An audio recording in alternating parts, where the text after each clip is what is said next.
On a machine. Right, Yeah. just press the button. Sounds impressive.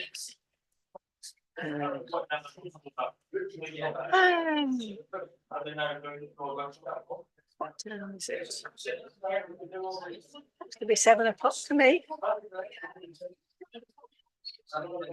Order.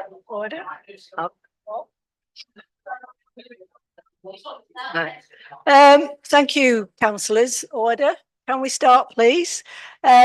So I want to welcome everyone to this April meeting of Colne Town Council. Can I just announce that there's an urgent issue which needs to be discussed and agreed that is quite sensitive, and therefore we'll be taking this as a private item at the end of this meeting. Okay. Is there any apologies? Yes, I've got apologies from Councillor Moffat and Councillor Chamberlain. Item 3, declaration of interest. To receive any declarations of interest from members relating to any item on the agenda in accordance with the provisions of the Code of Conduct and or indicate if Section 106 of the Local Government Finance Act 1992 applies to them. Yes. Yeah, there's an item got the goal. It's only for information. Okay. That's yeah. what I don't think that's make sure everything's right. Thank you. Okay. The item 4 is minutes of the last meeting. To approve as a correct record the minutes of the meeting held on Tuesday, the 19th of March. Is there any queries? Chair, I've got 2 queries, Chair. Thank you. First of all, during the planning applications last month, there's a spelling mistake on item 4 of the planning. Mr. Scott Edmondson's. It's long range. It said it should have been long range within our comments, and then in the CTTV update, I'm going to have to say that unfortunately I cannot be in attendance at Blackburn as I've got an hospital appointment that day. Okay, thank you for that information. Any other comments or queries? Sarah? In correspondence received under SEAG, it's formally, which is ALLY at the end, and it appears where else? Somewhere else. It does later on. Item 11. Item 11, same word. On the minutes, yeah. With those amendments, are we all happy to accept the minutes? Can I have a proposer? Thank you. And a seconder. Thank you, Catherine.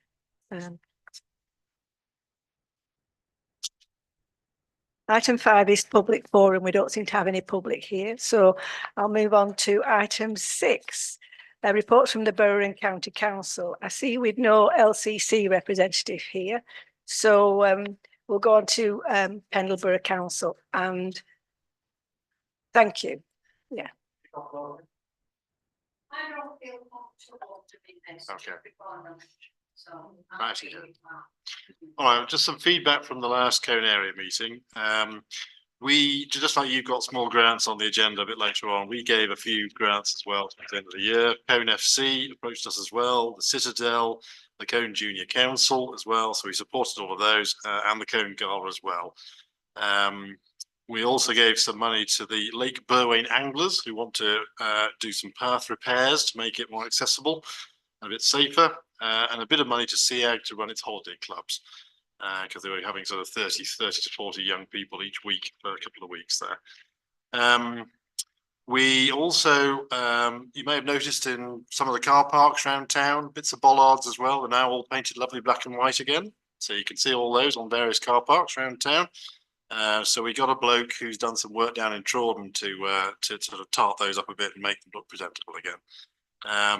So we're doing some work on that, and we continue as well with the street sign campaign as well, just to make sure those nameplates are all repainted and visible, etc. The only other one was then came to development management was the Gib Hill thing, which you probably know more about.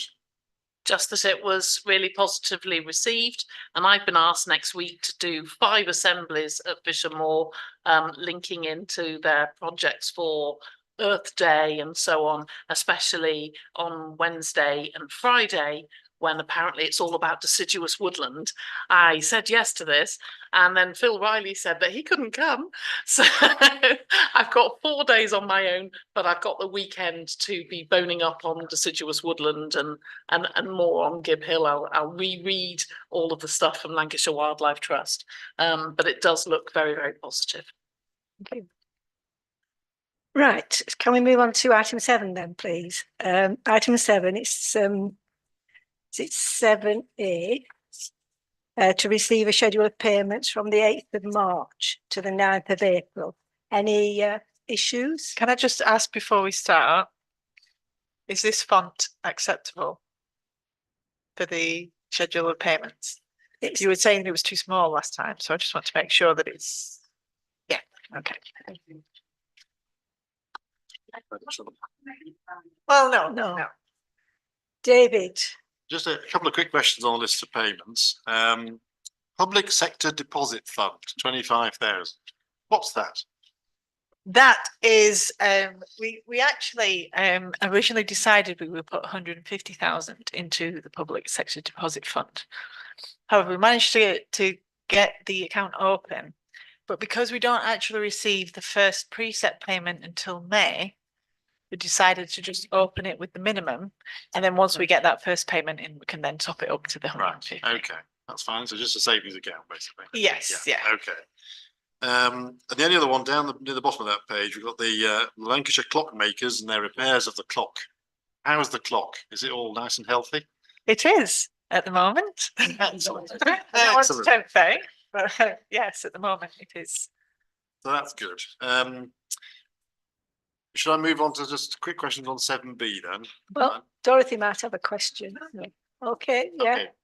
So just a couple of things on 7B. I think in that table there, sort of pleased to see we've underspent a bit on Alkincoats Park and Primmett. So I'm sure there might be one or two things backed up there, but the CCTV one, is that all okay with that underspend? Made some savings there, did we? It is, it will be carried forward. We have got an invoice to pay, but obviously it will be paid in April, so. Okay, that's fine then. I also know as well, we've got the grants coming up later on, but the nature reserve grants, we only had the 5 in of the 15. I assume based on the Gib Hill and the fact we'll be chipping into that one, we might have that nature reserve grant roll forward as well. So Yes, it will be. might be some more contributions there. But no, otherwise I'm happy and I'll move them if you like. okay. Are you proposing, David, then? Yep, Yes, can do. can I have a seconder, please? Ian, thank you. All those in favour, please show. Thank you. Dorothy, sorry. Yeah. I notice there are several items that have been bought through Amazon. There aren't a vast amount, but I did wonder if these items could be bought locally. Been locally sourced if possible. And do you do that? Do you look for this? We do tend to shop around to make sure we're paying the right price. It just sometimes Amazon seems the cheapest and the quickest delivery as well. So we do shop around to make sure we're paying the right price, and if we can get it locally, we will. Yeah, and you make sure that you have that in the back of your mind all the time. Whatever you're buying, think first, can we get it locally? That would be, because we need to support our local businesses, don't we? A lot of times it is stuff that we can't find anyone that does sell it locally. In which case, if we're having to look around to find out who has it. There was some tools or a tool for now. Can't say can't buy a tool anywhere. You know, we've got screw fix, haven't we? We do have a trade account with. And I realised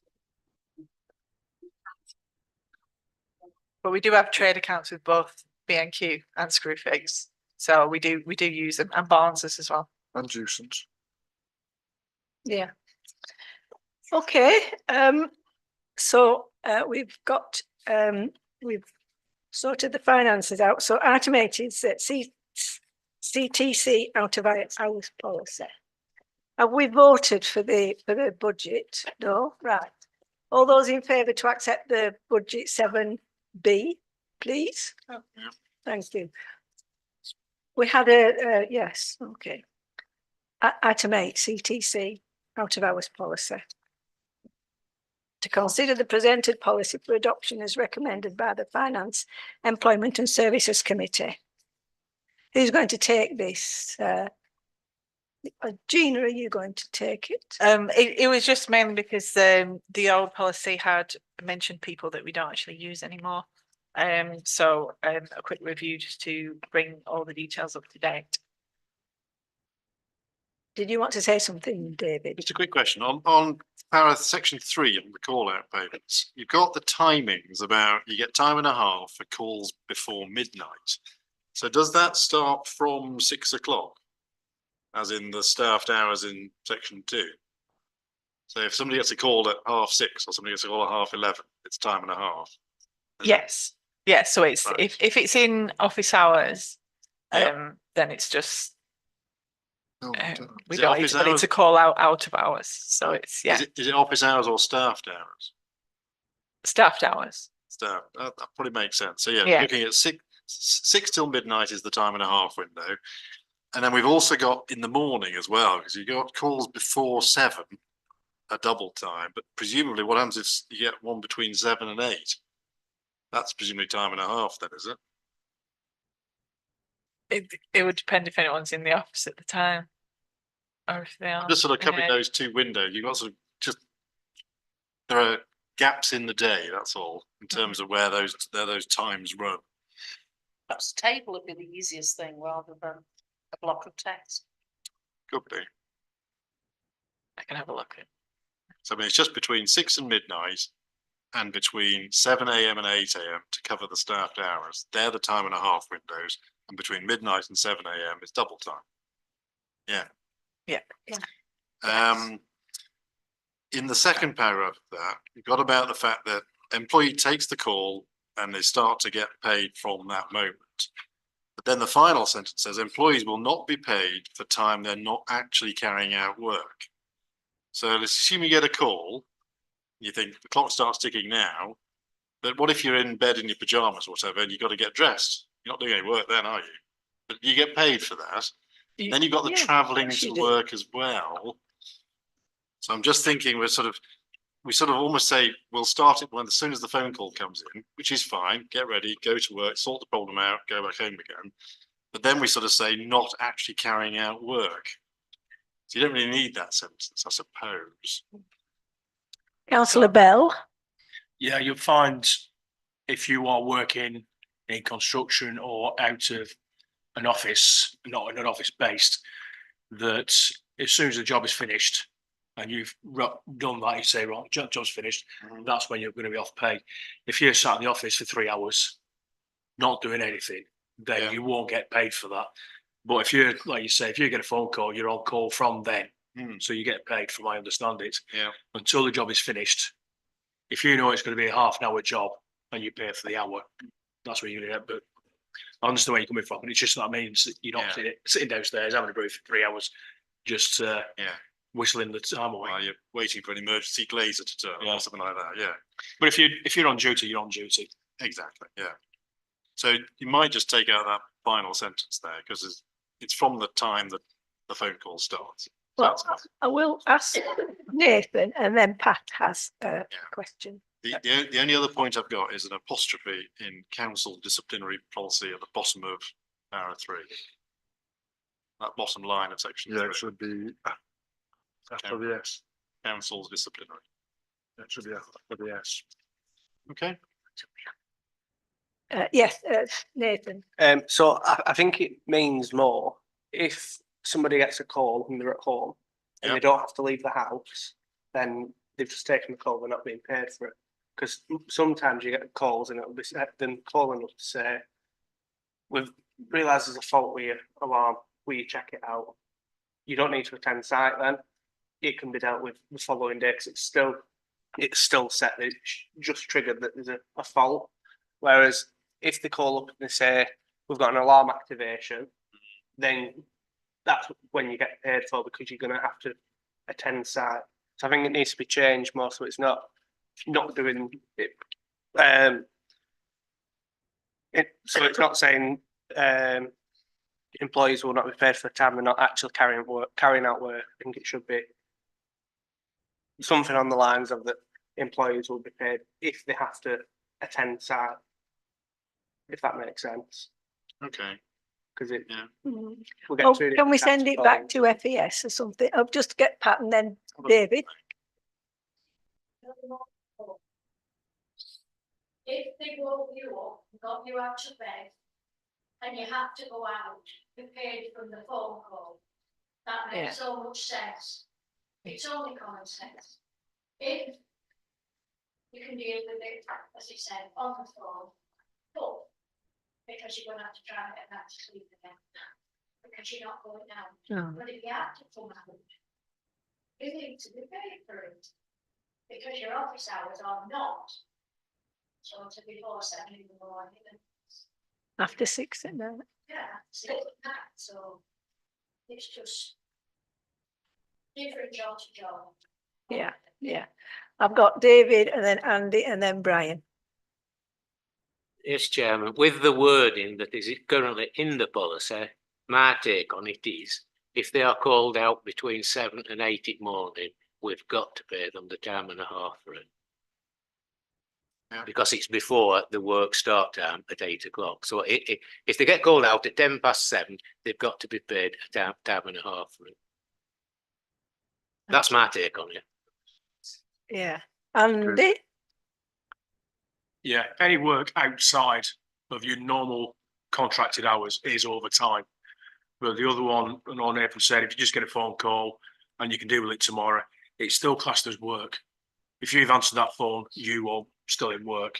So even if it's a case of, say, right, if it's just a phone call and it's 15 minutes, at least half an hour minimum should be paid, because you are working, because you've answered that phone. But Yes, Brian. I agree with Councillor Bell. If you get called up at 4 o'clock at morning, you take a phone call and you deal with it straight away. I feel you should get paid for it. But I agree that we should take it back to AFS. Yeah.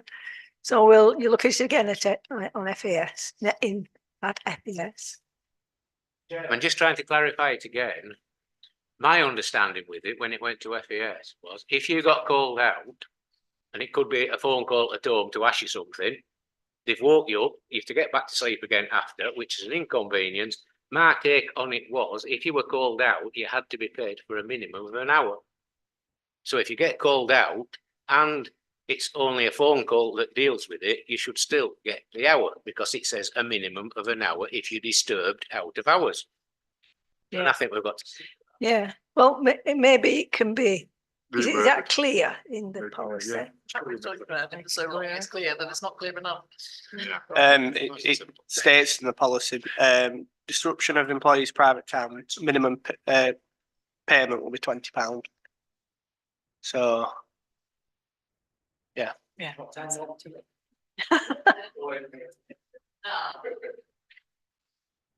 Quite happy for it to go back to FES if you want it clarifying, and we could have it as a graph as to what you get paid when, and then it is clearer.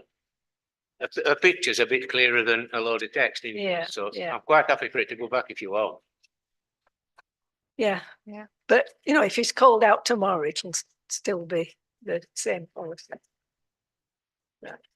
Item 10 is Colgate. Oh no, we're on Item 9. 9. Small grants awarded, April 2024.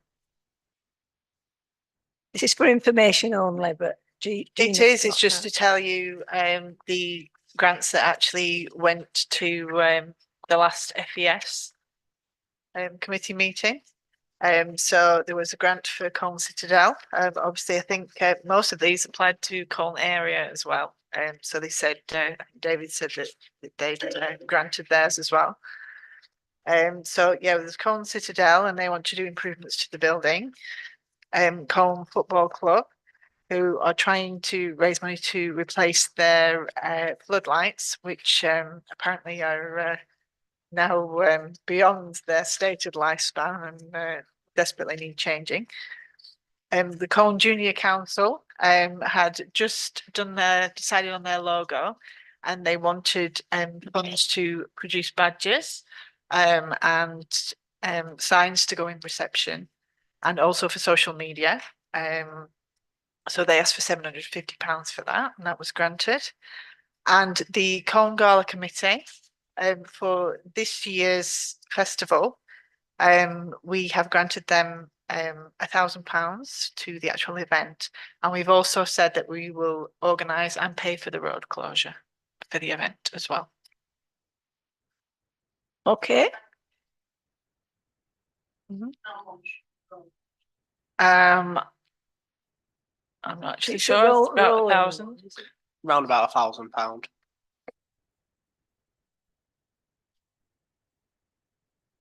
yes, David? Chairman, just for information really, out of the list that David went through that had gone to Colne area, I think all the ones bar one in his list are actually duplicated in here.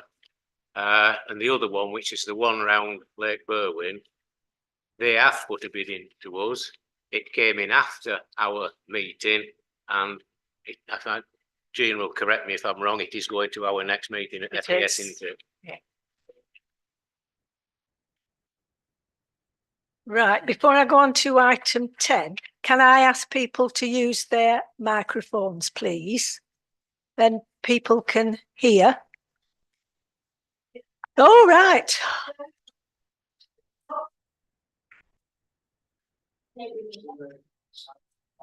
Yes. Yeah. All right, but if we're on TV, if we're on television, they won't be able to hear us if we don't use our microphones, will they?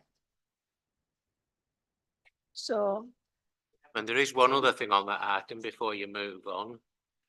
Right at the bottom where it says financial considerations.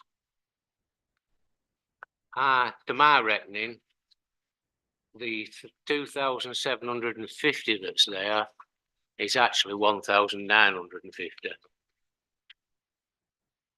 Or less, depending on what the road closure is. Yeah, I had forgot to take that off.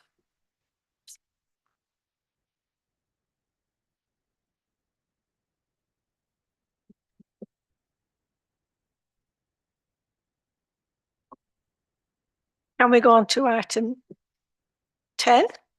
That's Colne Gala. Gina? Yeah, so this is basically just to inform you all that we will be taking on the Colne Gala event as of 2025 onwards. So that decision was made at the last FES committee meeting. Yes, Neil.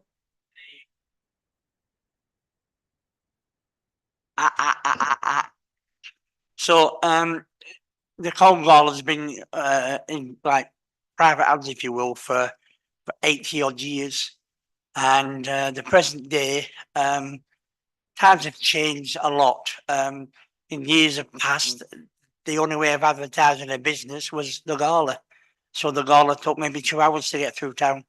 Now, because of the internet, people are not advertising through the gala, just having a bit of fun, and it brightens the old town up. We've gone from a 20-member staff down to 2. We ask for volunteers every year, but maybe get 3 or 4 come in the first meeting.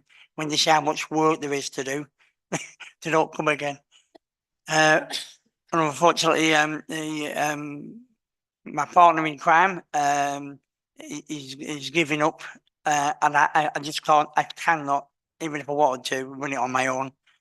So the events team here is amazing, and I wouldn't give this over to anybody or anything if I hadn't had full confidence in the events team and Nathan and Gina, all the hard work they do. So it's a bit upsetting really for the people that work on it, that have worked on it. But I do believe that it's going to go into good hands. So I want to thank everybody that's agreed to take it on, and I'll look forward to next year and this year. Thank you. Thank you. Any, yes, councillor? Thank you, Chair. I'd like to take it on behalf of, I'm hoping that I've got the backing of my fellow councillors here, that we'd like to thank Councillor Neil and his team for the their excellent effort that they've done towards promoting Colne over the last number of years that they've been running it. And you know, we're sorry to see him having to hand it over, but hopefully we will not only keep it going as it should be, but we'll really make sure that Neil is well remembered as the face of Colne Gala. Thank you. Yes, David. Yes, obviously this was an item that the decision was made at FBS to take it on. But it was subject to a condition. Can I ask, as of yet, have we had a response from Pendle Borough Council? We have, and they have agreed to let us use the land for free. Right, it's okay. Thank you. Any more comments?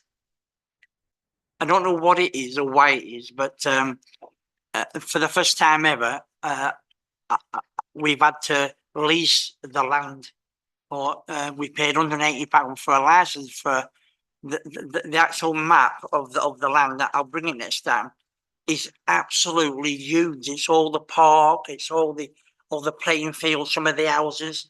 We've had to pay £180 for this land. I don't know why or what for, but it's very ambiguous, but I'll sort it out with Nathan anyway. It is my understanding that we also have to pay that license. Yeah, well, it's the first time in 80 years we've had to pay a license, so I don't know. Thank you. Yes, Nathan. Nathan. I've looked into it. It's quite normal. We have one for the high street that we have to pay every year. I think it's just been picked up by licensing that no one's been actually paying it.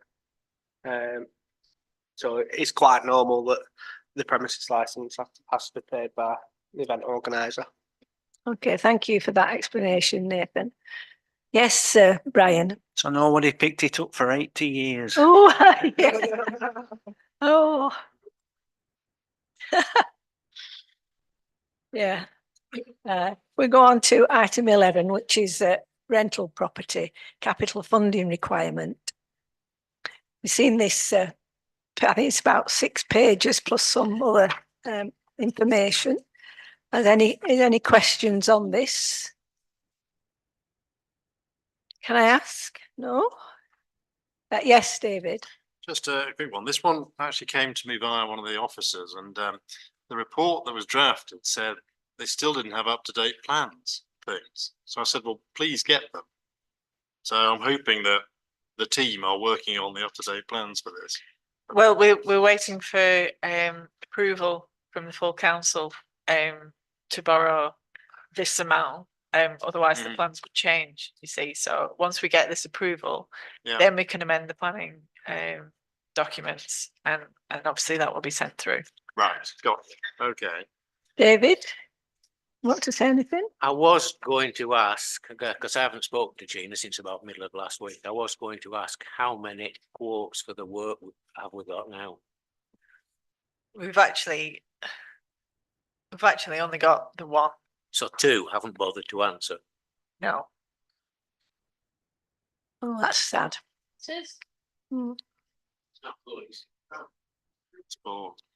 They came to look, but we've not had a quote through. Well, but the quote that we did get is still within the budget that actually came to full council. So it would be a total project cost of £130,000, 30 of which we would fund from reserves, and we're seeking authorisation to borrow £100,000 from the Public Works Loan Board. And it's still our intention to use the rental payment income to service the loan repayments. is there any more questions? Yes, Alice.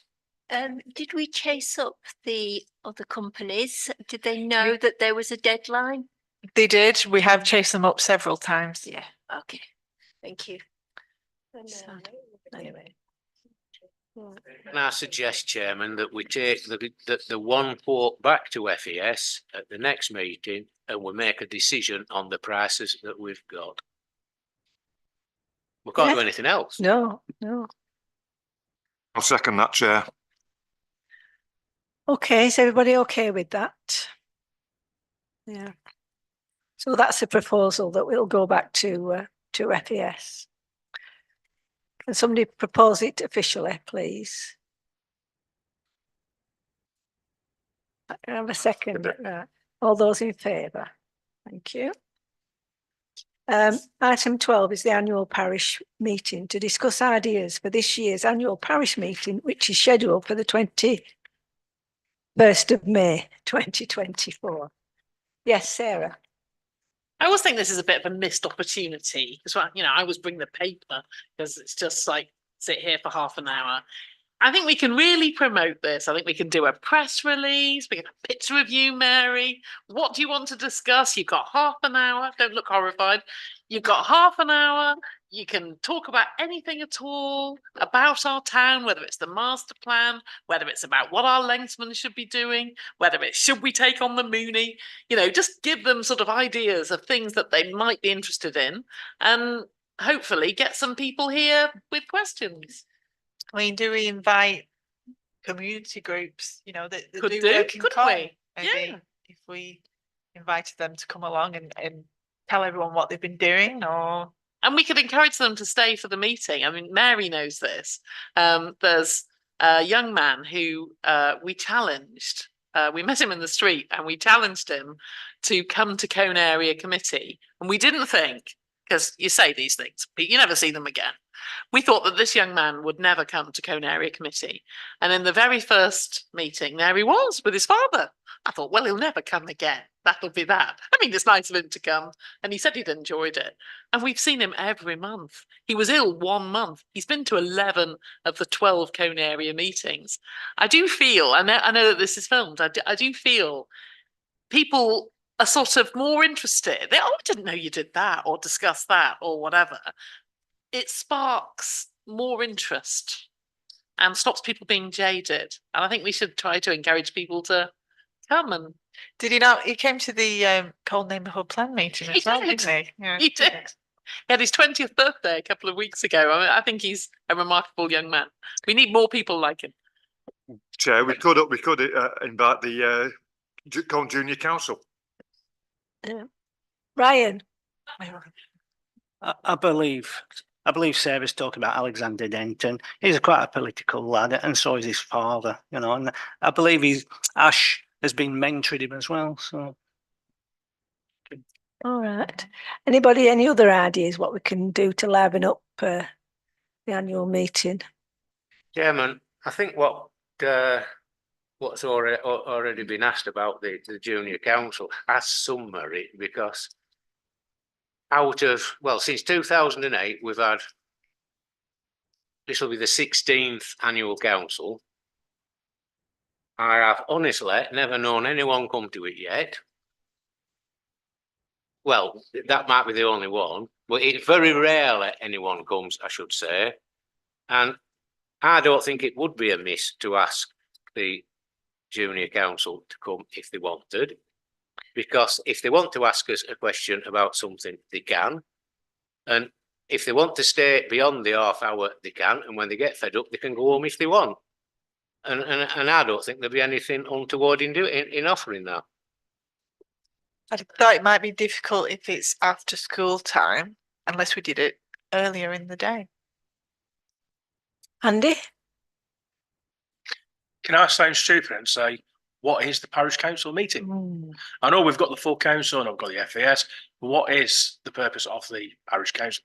I'm only saying that because we've got the monitor there. People are going, what is it? Yeah. So just a brief outline, what is the parish council? It's an official thing that we've got to have.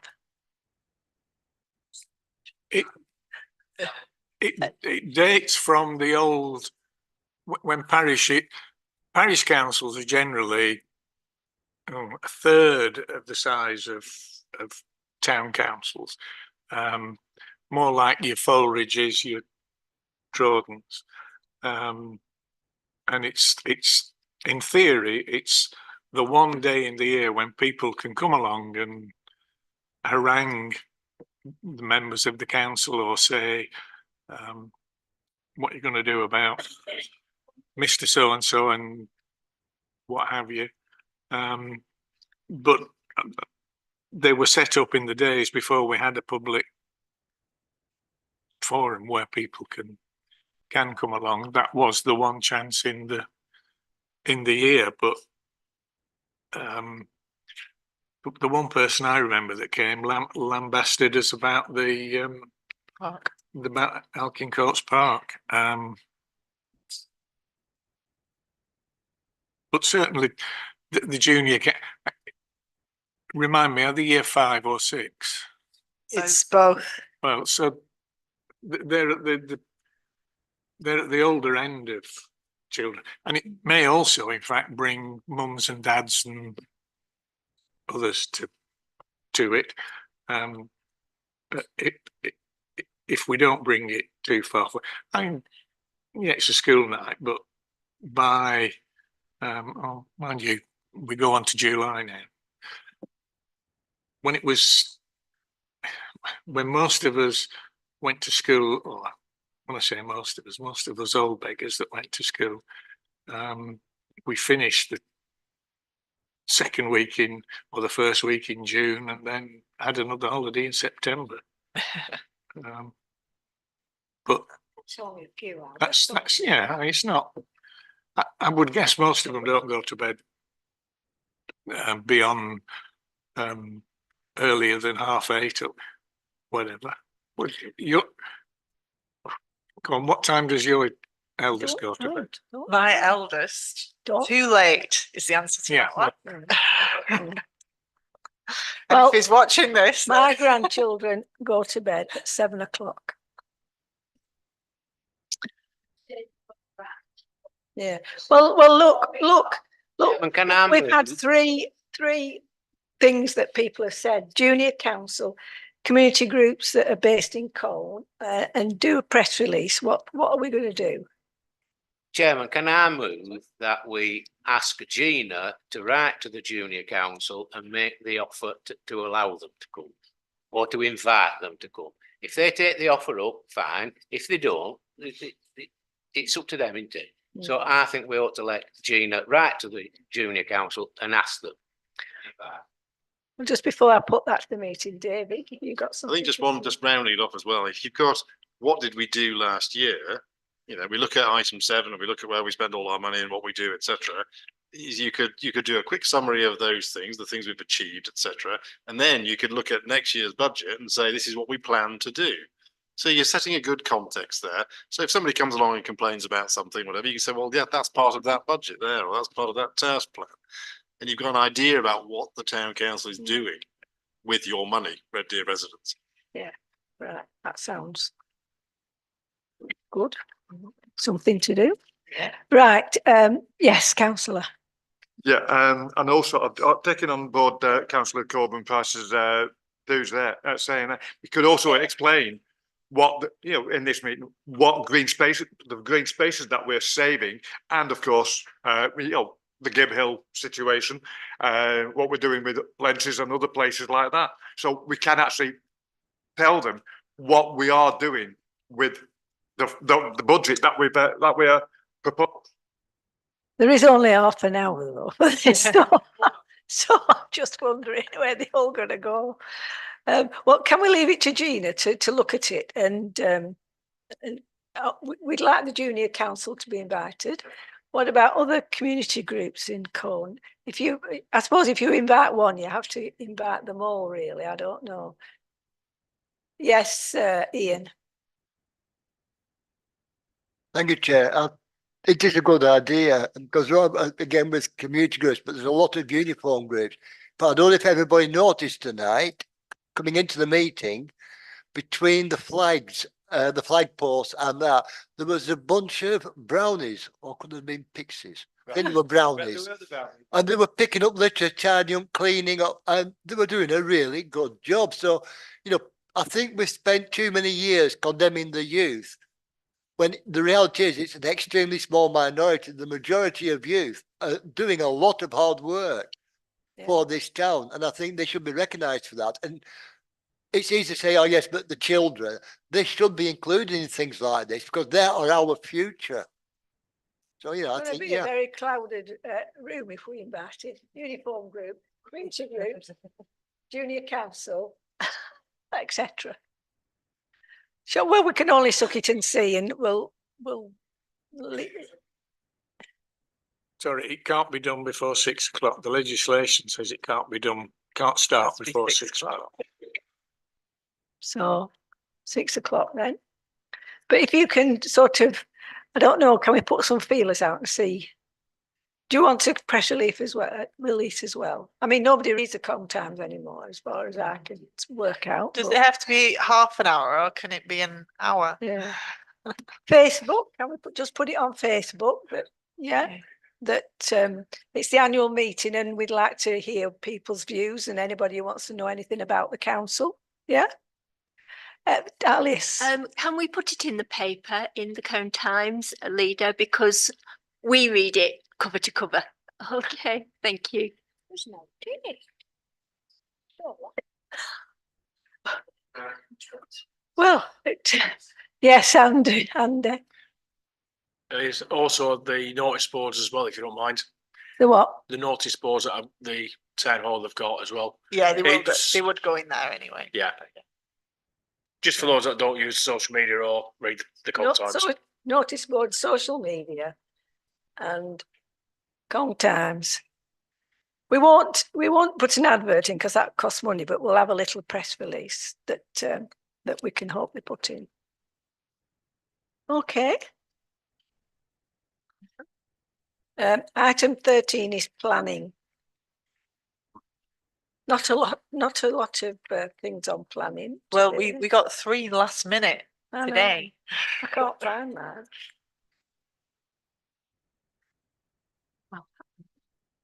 I can't find that. I'm not aware. Can't find your list. I've just pinched yours. Oh, okay. Yeah, that's why. Hang on. let me- Actually, Must be in here somewhere. Oh, hang on. Oh no, hang on. there you go. I have that one here. I'll have that one. You have that one.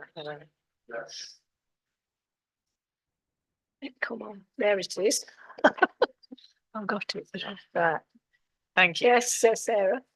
Obviously, it was sort of truncated last month, because we discussed the actual planning application, but we didn't discuss the list of building consent. Yet weirdly, everything that we said just about was to do with it being a listed building.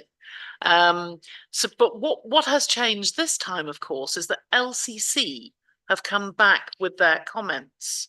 On the parking. And obviously the comments would have a much more deleterious effect than the plans we saw last month, because it would be taking the wall down to a metre. There's a listed structure and it's integral to this listed building to create the visibility displays. So I think that obviously LCC are the Highways Authority. They're looking at it from a highways perspective. The idea of this messy internal ramp, that's something that Neil Watson discussed at the last Cone area. And he said he didn't think it could be done. It's not a matter of could it be done, it's the matter of should it be done. So it would have an effect on the listed status of this building. And so for that reason, I think that we should be very strongly worded in the defence of that there shouldn't be a sort of way to make vehicular access work, especially if it's worse than envisaged in the actual plans. Thank you. Anybody else, any comments? We've got Pat and Ian. Pat. I shouted about this.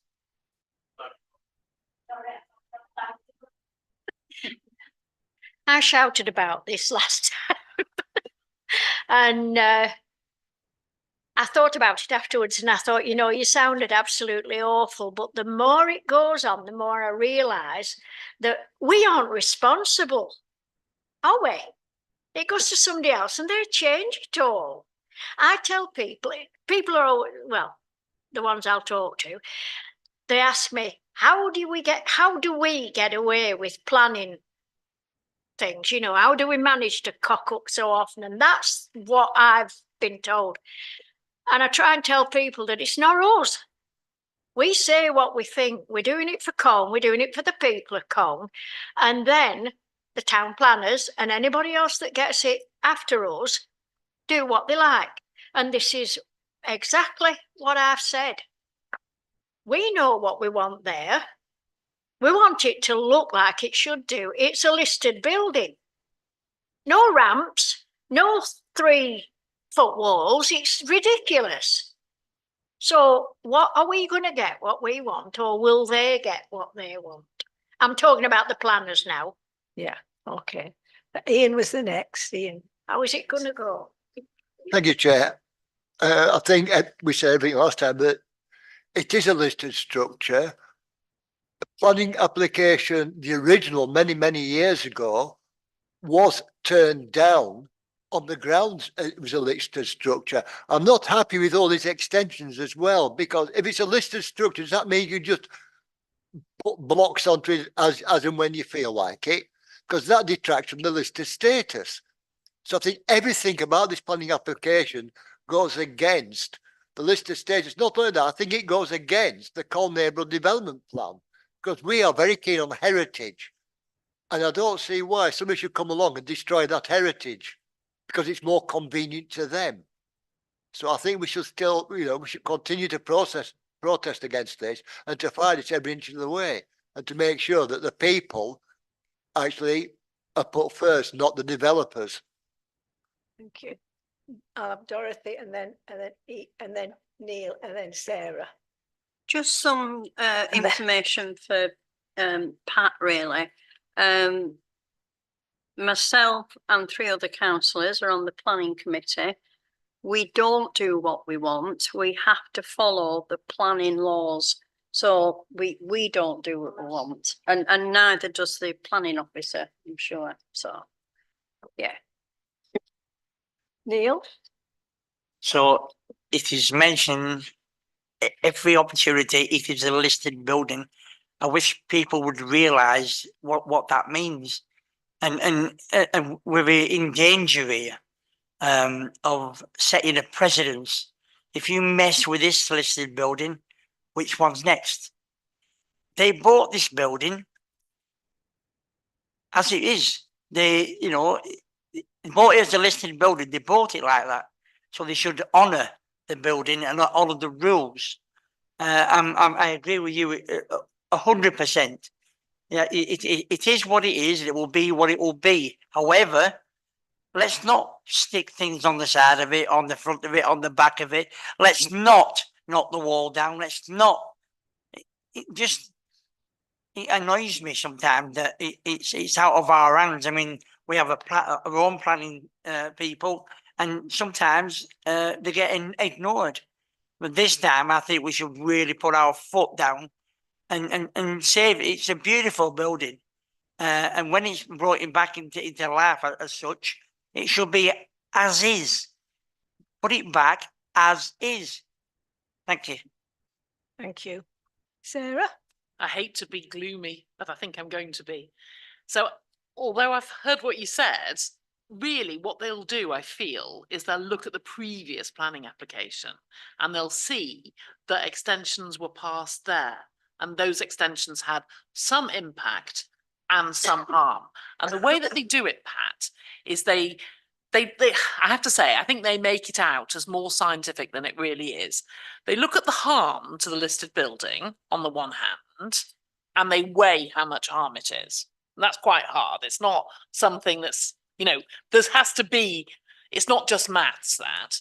And then on the other hand, they look at what's the public benefit. So if it was your house, say your house was this, and you were, I don't know, going to take the roof off and make it all flat. So they'd say, right, that's going to be quite severe but the benefit's only to Pat. So therefore, no. But if the benefit is to more people, then the harm balance is weighted so there's more harm is allowed. Because it's not just a private individual. However, although I think probably, and we'll definitely take advice when it comes to Cone Area, I feel that they'll probably say, because there were extensions before, and there are extensions here, and the previous extensions were passed, these are low profile, they are very modest, they are tucked in under the wall, as it currently is, and they, if you even look at this extension bottom right, you can see it mimics the mullions of the big mullion window on the ground floor of the listed building in a restrained modern way. So I think if it went to a planning inspector, that's the kind of thing they'd be talking about with the extensions. However, in the last application, there was no breaching of the walls at all. That wasn't a thing. And the walls are specifically mentioned within the actual listing. And then the LCC report makes it worse than the application. So they'll look at the benefit, which would be the benefit to the community that will be using it for funerals. So it's not just one person, but they'll be looking at the harm. And I think the harm is quite considerable, even severe. And once you get to the severe end of harm to a heritage asset, that's when you turn it down, even if the benefit is to the whole of Cone. So that's how it works.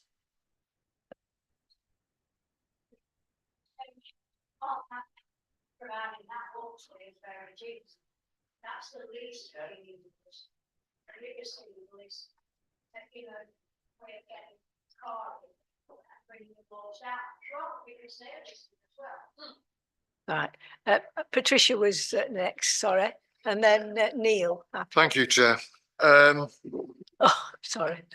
Thank you, Chair. I agree with some of the things that have been going on with this. We all know it's a listed building and that the wall, I know, and the surrounds are listed. If I'm right, and Sarah will probably correct me if I'm wrong, they can, even on a listed building, you can do what you like within the framework. No, right. Thank you.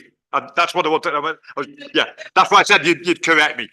But this is a listed building. It's in the heritage quarter of the town. It's within the neighbourhood plan and it's within the neighbourhood structure. Any deviation from that building, that design that we can see there, that building that we can see just down that road there, takes away the cultural heritage of the town. You damage that building, you damage the town. You damage the history of the town. That building is one of the oldest buildings in the town. You cannot destroy it.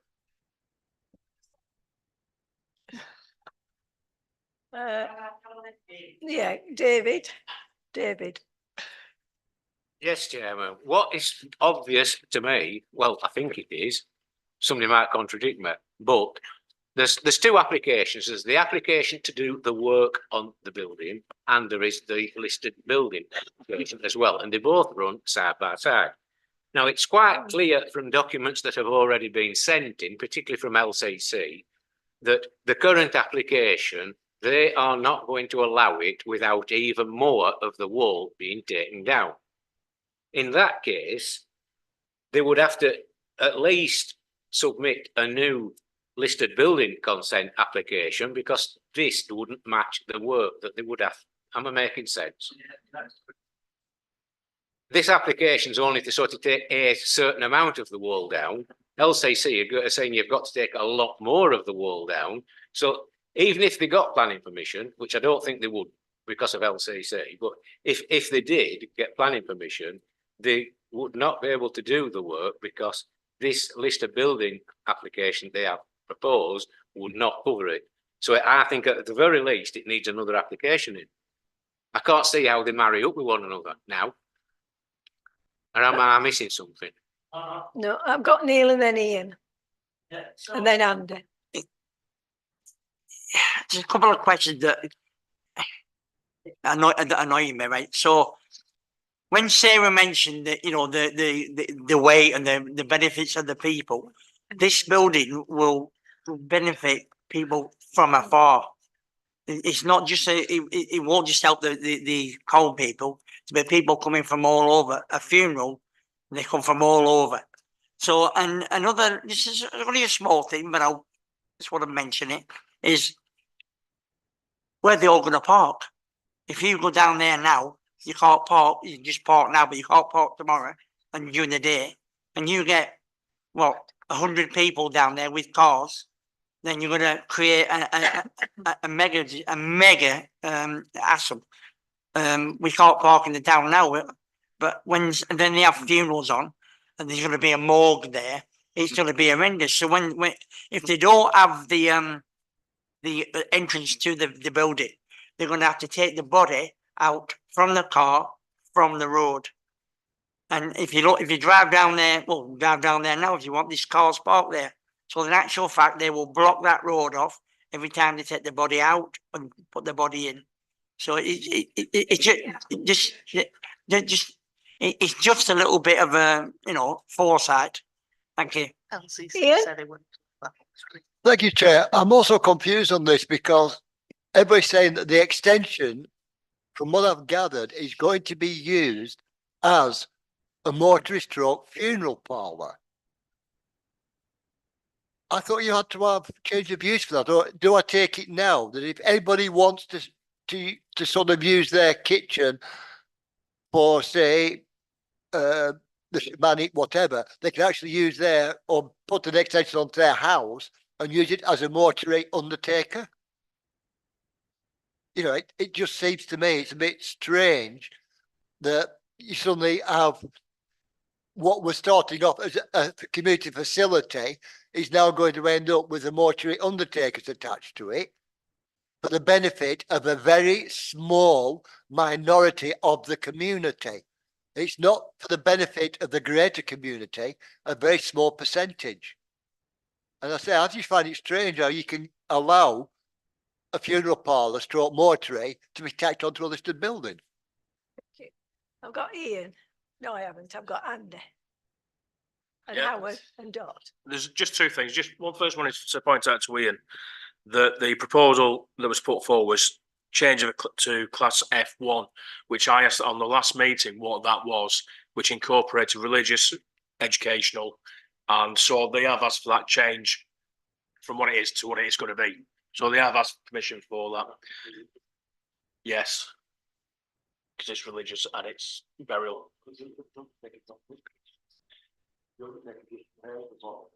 Yeah, Wait, that's true. That's, But Yeah, can we get back to what the to the point, proposal is? The application. proposal is not to have it as an undertakers or preparing bodies or what have you. It says, if you read the detail of it, the extension is for washing and other I forget the exact wording, but what it means is the ritual washing before people go into the prayer. the prayer room. And I'm a bit worried when people start saying it's a small community and a small this, that and the other, when they have funerals at just about any other church in I nearly said Pendle Cone, I mean. There are lots of people come and go into the parish church that have probably not been in the parish church for goodness knows when. I don't know what the general attendance is at churches, but you know, because somebody has a smaller community or whatever, it is perfectly allowable for them to have a place to worship if they so so wish. And just because there may be of a faith that some people don't like, well, you know, that's life, as they say. And people do travel far and wide to funerals. A lot of my relatives that have had funerals have all been round Manchester. So, you know, half a dozen of us travel into Manchester to churches. That is an irrelevance. It doesn't matter. On the actual planning itself, I think, as has been said, the extension is probably as sympathetic as you're going to get. As you can see from there, it's hardly noticeable, and it does, in its fenestration, reflect what's on the existing building. The question of breaking in and out of the walls, which is what the county are on with, it is just not on. It's like saying, yeah, it's a lovely building, but you're going to have to knock half of the listed bit down so you can get it up to modern standards. There's, if anything, it's that's going to scupper it. But we've got to be careful of, you know, it's going to be a funeral home and all the rest. It's not that. It's what it says on the piece of paper. And one of the things I think we ought to do is reinforce the objection we made last time, but put it to the 193 FUL bit rather than, I mean, leave it there on the listed building bit, but put it on the other one as well. Thank you. Dorothy? The mortuary, I don't think we really know enough about how it actually works. And so we've had a great big discussion about it, but we're no wiser. And I think we probably, maybe at the Colne area, when it comes to Colne area, we need that information just so we can visualize, you know. I agree with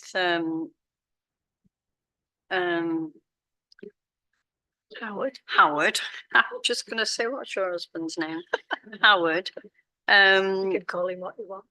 On everything that he said there. And, you know, I mean, I've been to a funeral at Colne Parish where there's been 200 people there. You know, where did they park? Well, they parked somewhere, you know. But I also agree that it could be an issue as well. But, you know, people will get round that, I'm sure. I'll take Andy and then David, and then we need to draw this to a close and find some words. Yeah, Andrew? Yeah, I did say I did have a couple of things I'd address to Ian there. The second one is it within the Heritage Centre or is it the Colne Heritage Conservation Area? Would that not have an impact on it as well, possibly? As well as being listed, conservation area. It doesn't make any difference. It's a listed building. That's the sort of top trumps of it. Okay. Yeah. So basically, so when they're asking that because it's listed, it still trumps what's being asked for. So at the end of the day, that's what it is. Thank you, Andrew. David? Chairman, one thing we've got to remember is the item that's in front of us tonight is only the listed building consent. We can't discuss or make a comment about the use of the building, whatever its use for. It is the structure of the building, and it's whether we think this should be allowed to relax the listing on the building and allow them to make changes to the building. And that's all we can comment on. We can't make a comment saying it shouldn't be used for this or it shouldn't be used for that, because listed building consent has nothing whatsoever to do with the use of the building, and we've got to steer away from that. That's a separate thing. That was the application that came at the last meeting. Yeah. So what we're going to put on this, what comments are we going to put on this one? similar to the last ones. Don't agree with the county's suggestion that they Knock the wall knock the walls down, yeah. down. Yeah. We object strenuously. To make sure it's attached to both bits of the application. Yes. Last month I did mention, because they talk about pointing, and and they didn't say it was in line. I do think it's important, especially because the walls are such a big bit of it, that the pointing is correct and it's in line. And I do think that should be in our response to this listed building. Pointing, yeah, and the wall, we don't want it destroyed or taken away. Right, can we go back to the first application? Because Sarah jumped in for the second one. That's just for information. Oh, that is it for It's just information. a Sorry. appeal. Right. The next one is 23/0222/FUL. It's Stott House Funeral Parlour. Erection of a single-storey flat roof front extension to a funeral parlour. Anybody got any issues with this? No. No. Are we all right? No comment. The next one is 24/0216/FUL. Full construction of additional valeting facilities incorporating a photographic bay for sales ready cars. That's Lloyd's BMW. Yes, Sarah? So I just read the description there and I thought, this will be fine. This will be sort of tucked around the back. Oh, Nobody will see it. It's just some utilitarian building that's for things that you need to do with cars. But then I looked at the plans. Oh. So, you know those puny trees on Vivery Way that they planted when the high ropes thing came down? Oh. They planted sort of 4 little puny trees. So it's more than, looking at the scale on the plans, 60 feet long, right behind the puny trees. So as you're driving down Vivery Way, you'll just see what they call grey composite cladding for just, well, the same as that race that they run indoors if you're a sprinter. So it's going to be quite a long way of this. So it's the second image that you'd see from Vivery Way. And so you wouldn't see through, you wouldn't see, because beyond the sort of puny trees, there's a view, isn't there? Now it'll just be this, and then straight into the massing of the building. And I read all of this and I exclaimed to David when I was reading it. And then I thought, echoing what Pat said earlier, I bet there's nothing you can do about that. And I don't know. We can say we don't like it. It's a major gateway into Cone. Is it the major gateway look that we're looking for? No. So is that very much is that the car on behind, presumably if you're on the north side, is that going to take all that? Yeah. I've got Howard and then It's basically the bit between the BMW garage and Boundary Mill with the old bit of the railway in between. Now, unfortunately, the side view of Boundary Mill is pretty naff. So I think the only thing we can say is maybe object to the colour to make it a bit less a bit less bland, but also insist on a full planting programme to at least screen it from the road. Exactly the same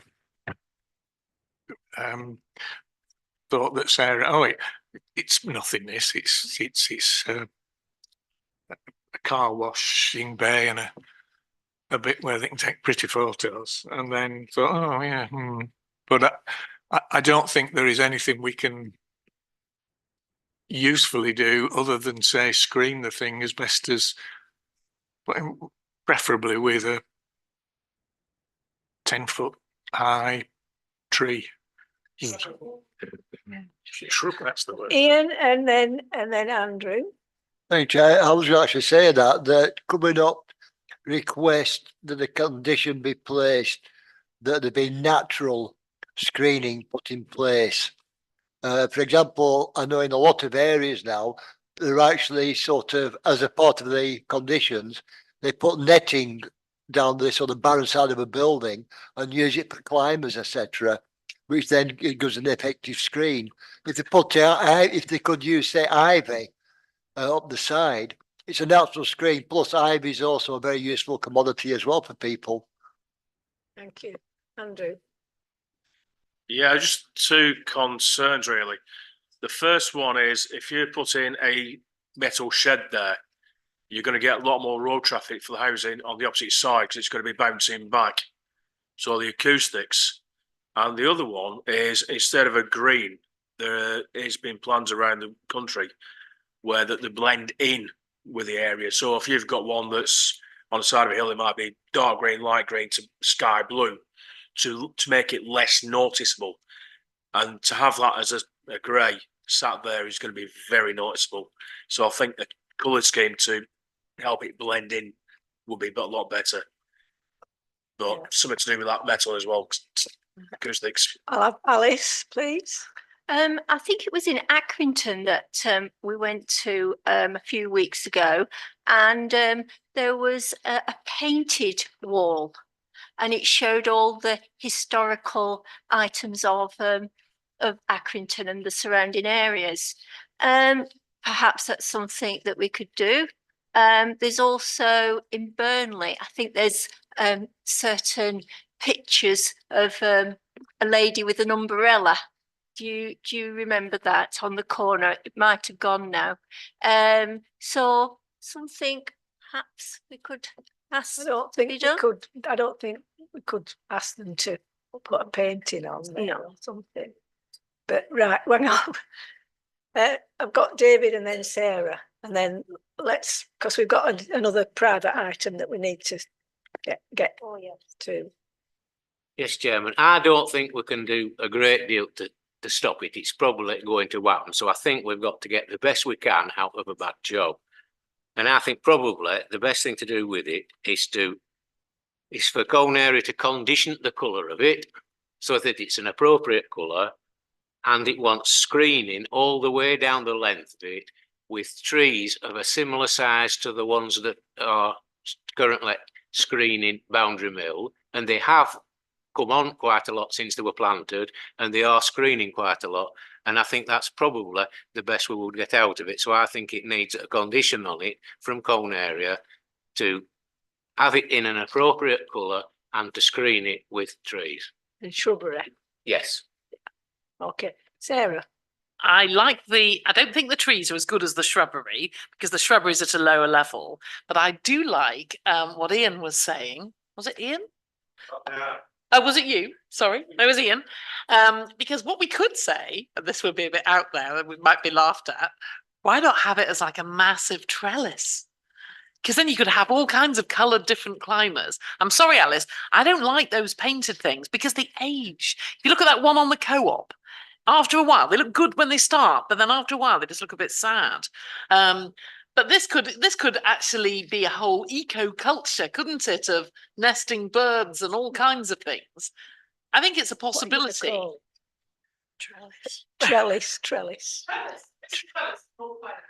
Trellis with multiples of different climbing plants. Yeah. Can we put that to bed now and say that that's what we want? All that in favour that we put that? Yes. Thank you very much. Right, that's the end of the planning. Have we got any? No. Two more.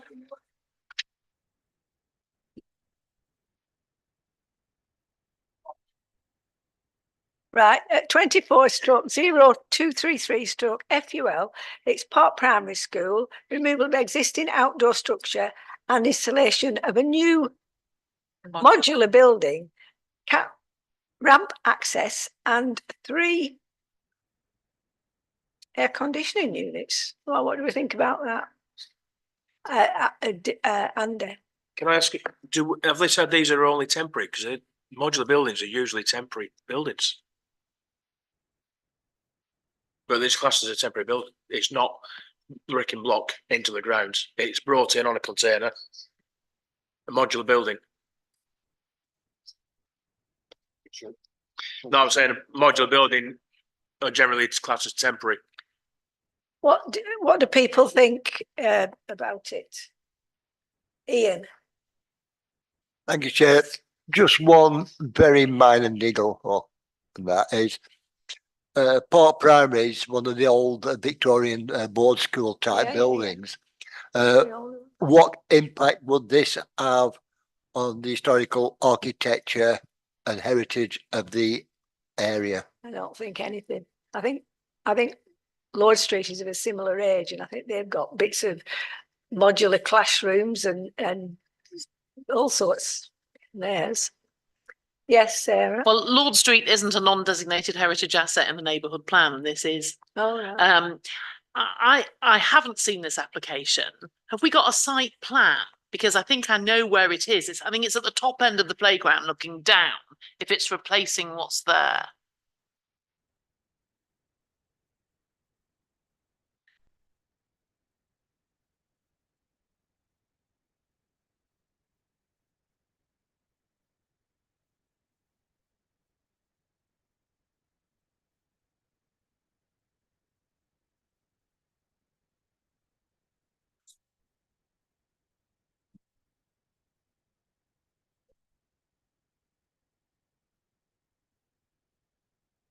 So is that the plan there in that corner?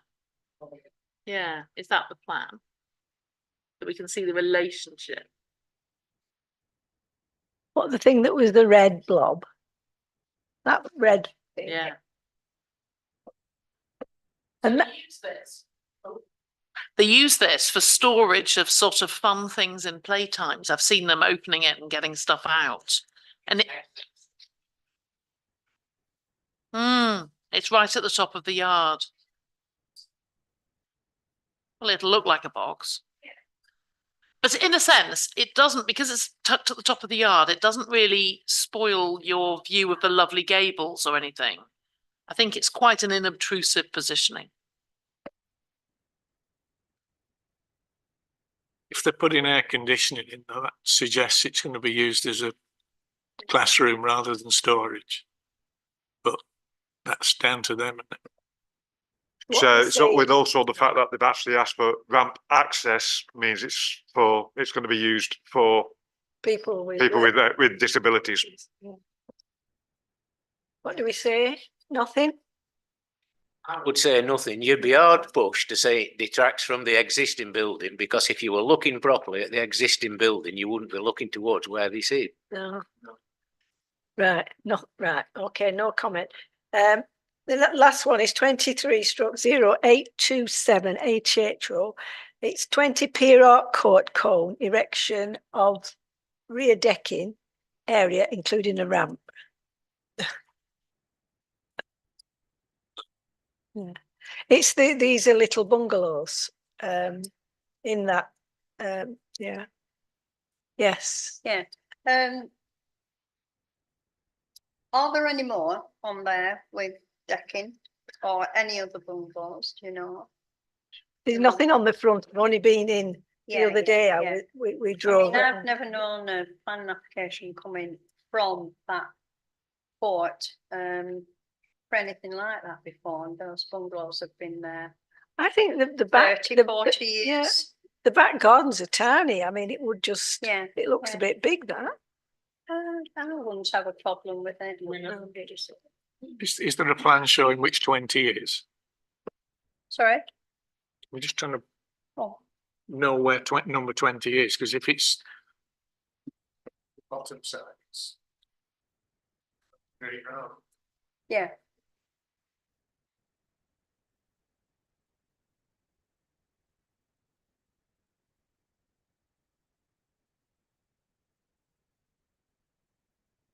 It's number 20, that one there. Which is Hague Street. Hagg Street. Is it the one furthest away? That one, yeah. So it's quite near Knott's Lane then, that end, is it? Yeah, no, it's- yeah. Yes, Andy? If looking at the first drawing, if their garden is so steep, they're not really able to utilise it. So with a decking on there, that at least they can get some use out of it. I can't see a problem. Yes, Neil, and then Ian. Yeah, I looked at during my work in Liverpool. I've looked at things like this before, and some of the gardens I have been round back of there, but some of the gardens, because they're on a slope, they're just not utilised and to have a bit of decking, and especially with a ramp. So yeah, it to be able to use it, as now they won't be able to, but with the decking they will. Ian. Thank you, Chair. It's at the back of the property. I can't see it being any form of issue whatsoever. You know, it's not going to have a negative impact on the area. It's new build anyway, so you can't use it, you know, like heritage, etc. I think it should. I think it's a really good idea, and I think they should be encouraged to do it. Alice and Brian, are you okay with it? I do actually know the lady, so I don't feel I should really comment.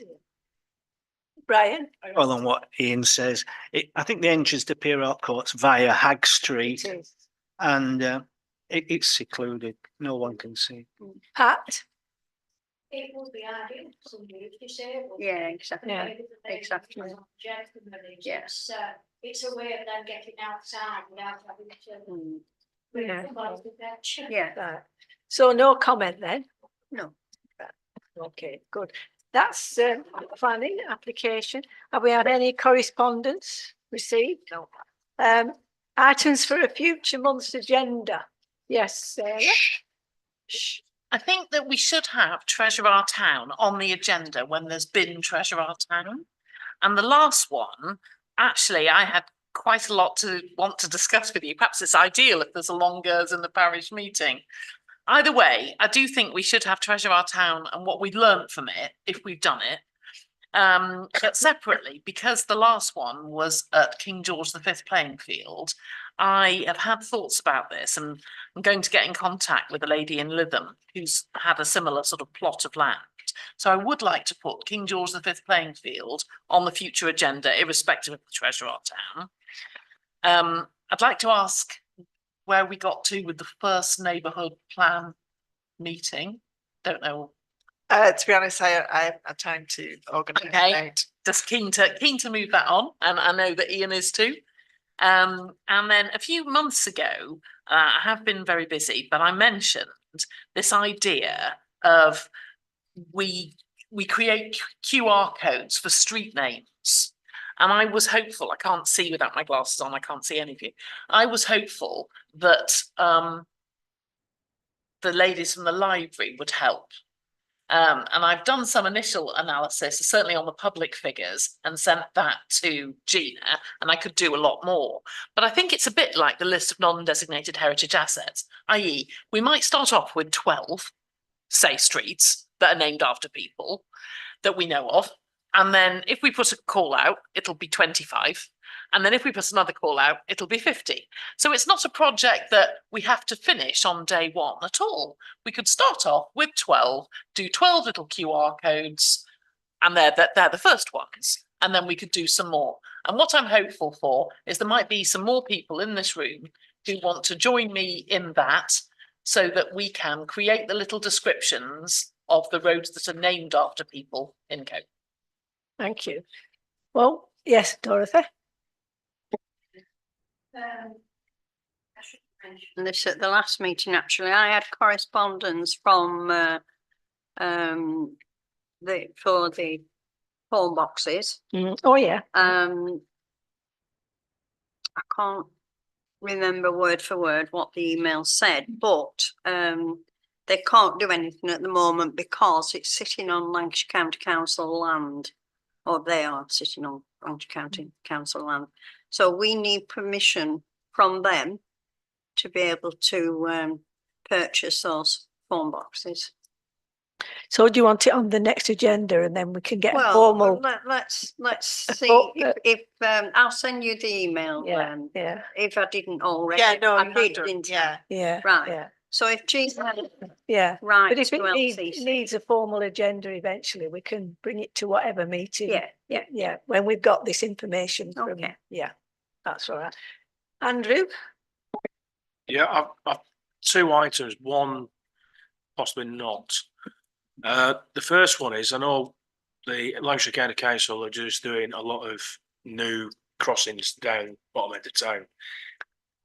But when you go to the Crown, they've instead of putting the flags back, they've just gone and put black tarmac down. It looks a right state.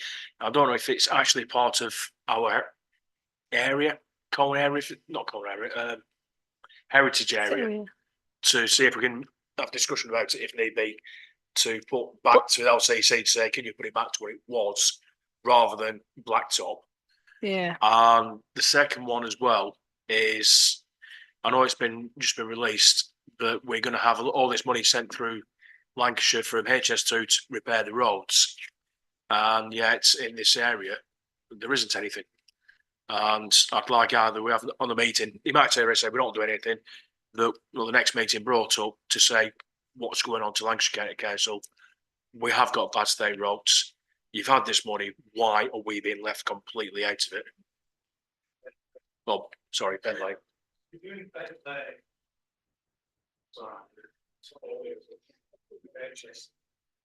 Yeah. Well, I just thought if we could bring it up as. But we want more doing, yeah. Oh, right, I was just going to pick up on that area that Councillor Bell was talking about. I had a look at the waterside side of it the other day down by the Crown, and they have removed the concrete flags and tarmacked. And somebody rang me up about it, and I thought, no, we're not having that. But then when I've looked, it's already been tarmacked many years ago in that area. What I would like somebody to do, and perhaps I could, or any of us could, is remove them barriers that are in a pile hanging into the road on either side. They've been there for a couple of weeks now. Nobody's been back to remove them. Yeah. We'll have them here. We'll have them. Yeah, good idea. They'll be gone by morning, won't they? But this is talking about the tarmacking, removing and tarmacking. That's their policy, you know, and it's dreadful. It's absolutely dreadful what they do. I mean, the first time it ever happened was, I think, near St Bartholomew's on this side where a flag had been removed, and they just filled it in with tarmac, and everybody was up in arms about it. And when they were asked, no, that's our policy. It's disgraceful. Right. Do you need to answer that question? It isn't their policy. What they do, which I think is a bit annoying, because That's what I was told by them. Right. It was their policy. Well, This is a few years ago. I have correspondence that they will replace stone with stone or flagging with flagging. But they don't. And they've done it outside my house. They've done it in Central Cone. They've done it outside this town hall. But you need to draw it to their attention, because what they do is, if there's something that they consider to be a hazard, they'll come and do a quick, let's not make it a hazard. I've tried arguing with them. I've got a lot of correspondence on this saying, wouldn't it be cheaper to come and do a proper repair first? And then they go, oh, there's problem getting the right materials for this location. So we make it safe and then we put it on a job list to repair it. But I know they do this. They've done it in Trawden, where they've replaced with stone by the tram tracks. They've done it, as I say, outside my house, and they've done it in Cone Town. So all we need to do is get a photograph of what it looks like now. We'll send it to them. You can even do it on Love Clean Streets, and it will be done. Will it be done in a month? Probably not. Will it be done in 6 months? Yes, probably. So actually, as long as we get there, that's the main thing. The funny thing, the ironic thing about this was the person that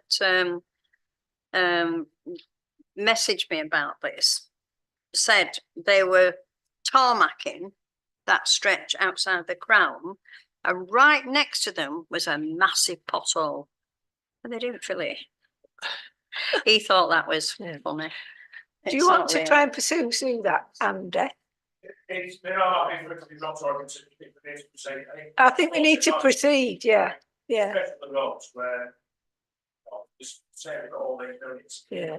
But particularly this tarmac outside the Crown need to be, yeah. But are you going to do it, or do you want the Town Council to write about it? All right. Well, honestly, anyone can use Love Clean Streets. There's an app and it really works. I know, I'm trying to get, I know.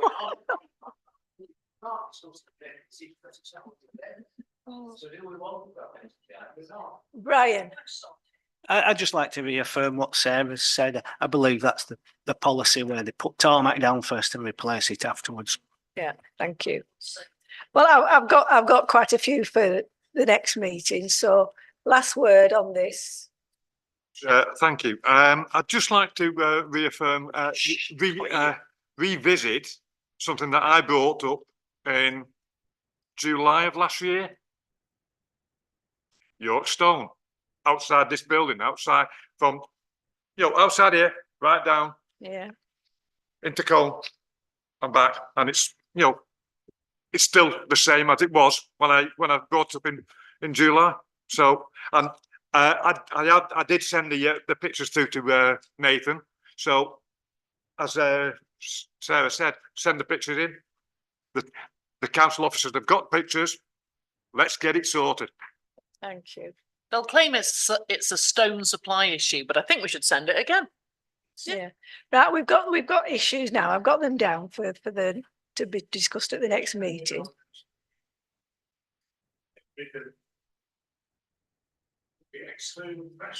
Yeah, well, I'm coming to that now. Yeah. So I want to say that these are a sensitive and private item. So we're going to have to stop the public meeting and have this private item.